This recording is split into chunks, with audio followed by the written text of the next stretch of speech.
Praise lord. హల్లెలూయా. దేవుని నామానికి స్తోత్రాలు. మీ అందరికీ నా వందనాలు తెలియజేస్తున్నాను.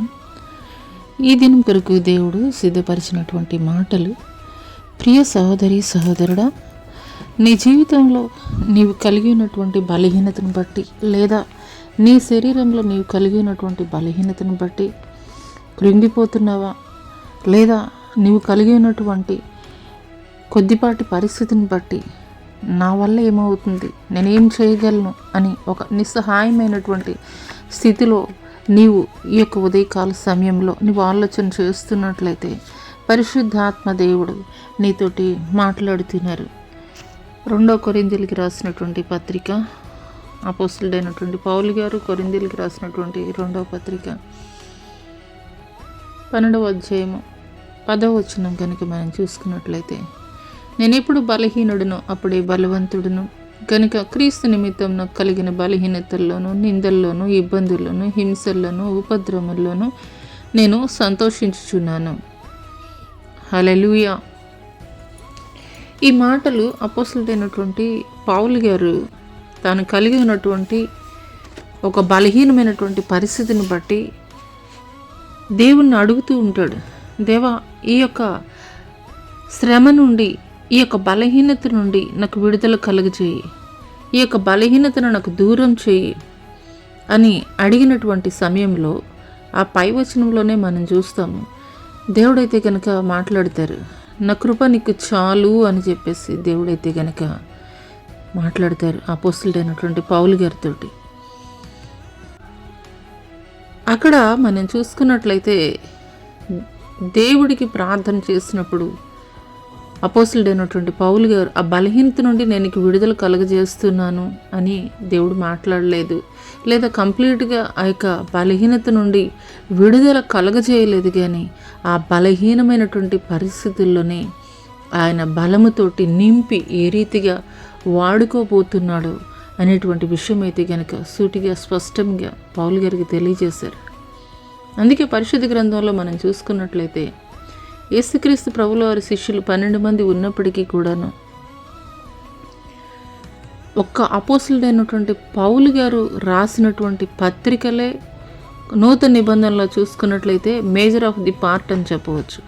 ఎందుకొరకనంటే కనుక 14 పుస్తకాలు అయితే కనుక అపోస్తలుడైనటువంటి పౌలు గారు రాయడం జరిగింది. నూతన నిబంధనలో 7 పుస్తకాలు శిష్యుల కొరకు, 7 పుస్తకాలు సంఘాల కొరకు రాయడం జరిగింది.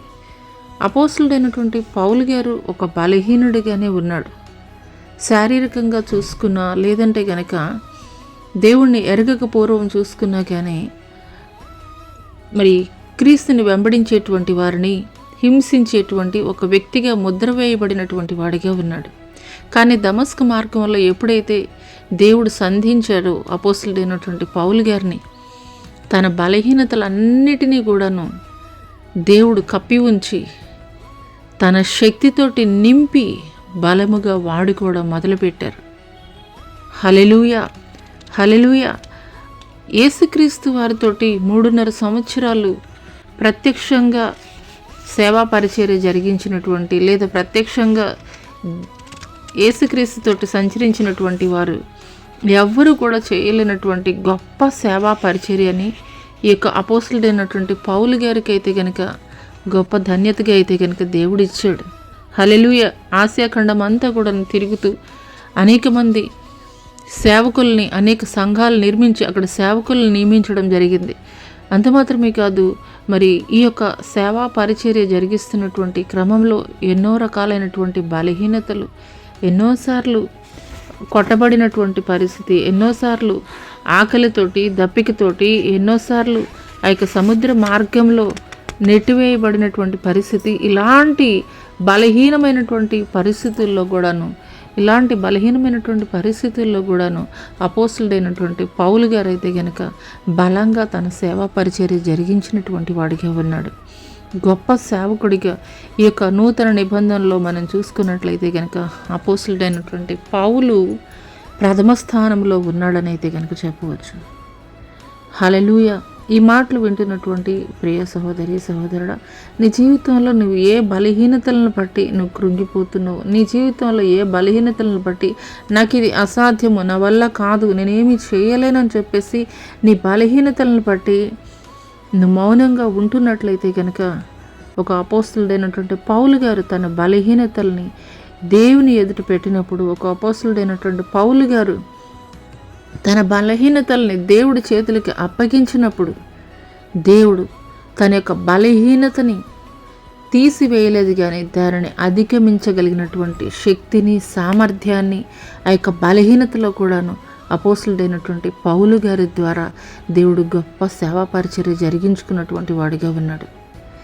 ఇక ఉదయకాల సమయంలో దేవాది దేవుడు ఈ మాటలు నా కొరికే మాట్లాడుతున్నారని నువ్వు విశ్వసించగలిగినట్లయితే కనుక నీ బలహీనతలను బట్టి నువ్వు కృంగిపోవద్దు, కానీ నీ బలహీనతలో దేవుడు నా పక్షంగా ఉన్నాడు, దేవుడు నన్ను ధైర్యపరుస్తున్నాడు, దేవుడు నన్ను శక్తితోటి నింపుతున్నాడు.